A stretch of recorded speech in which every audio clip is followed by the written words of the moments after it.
Hello everyone, আসসালামু আলাইকুম। সবাই কেমন আছেন? আলহামদুলিল্লাহ ভালো আছি। আজকে এত মজার একটা সালাদ রেসিপি নিয়ে আসলাম। এটা বানাচ্ছে আমার ভাগ্নি। আর এর মধ্যে সব ধরনের ভেজিটেবলস দেওয়া হয়েছে।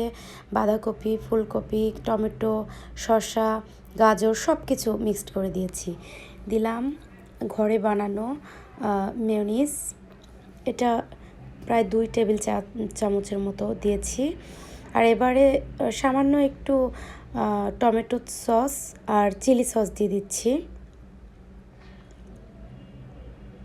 আসলে ও কোনো মাপ ছাড়া দিচ্ছে, এই জন্য আমি সঠিক মাপটা বলতে পারছি না। এটা প্রয়োজন মতো দিয়ে দিলেই হবে।